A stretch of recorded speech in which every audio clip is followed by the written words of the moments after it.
అప్పుని ఇబ్బంది పెట్టిన వాడిని ఇస్తున్నాడు. ఎన్ని రోజులు కావాలంటే అన్ని రోజులు ఉండమన్నాడు. అవునా? పాపం కళ్యాణ్ చాలా పెద్ద ఇంట్లో ఉన్నవాడు కదా, ఇక్కడ ఉంటే ఇబ్బంది అవుతుంది. అందుకే అక్కడికి వెళ్తున్నాం. అయితే నిజంగా హ్యాపీనే. గెస్ట్ హౌస్ అయితే అన్ని ఫెసిలిటీస్ ఉంటాయి. Anyway, thank you so much friends. మీరు చేసిన ఈ సహాయాన్ని ఎప్పటికీ గుర్తు పెట్టుకుంటా.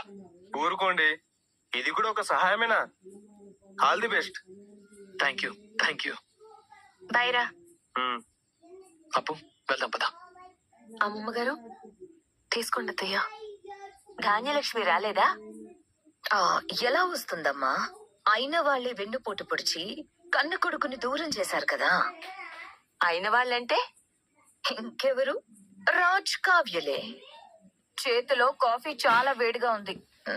ఉంటే ఆహా ఉందని చెప్తున్నానత్తయ్య. ఇది నా మొహం మీద పోసినా పోస్తుందా? చిన్నత్తయ్య, విషమా? విషం అక్కడ కూర్చుంది మీ మనసులో కలపడానికి. కాఫీ తీసుకోండి అత్తయ్య. నాకొద్దు. నాకివ్వమ్మా. కళ్యాణ్, ఒరే నాన్న, అందరూ ఉన్నారా? నువ్వు అక్కడవే లేవు. రారా, కలిసి కాఫీ తాగుదాం.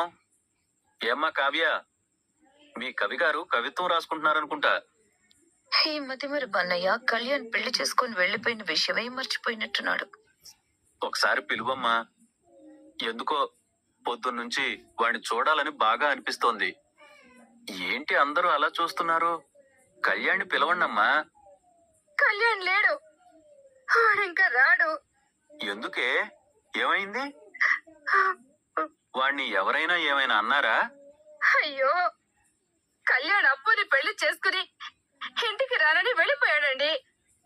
నేను అప్పుని తీసుకుని ఇంట్లోంచి వెళ్ళిపోతాను.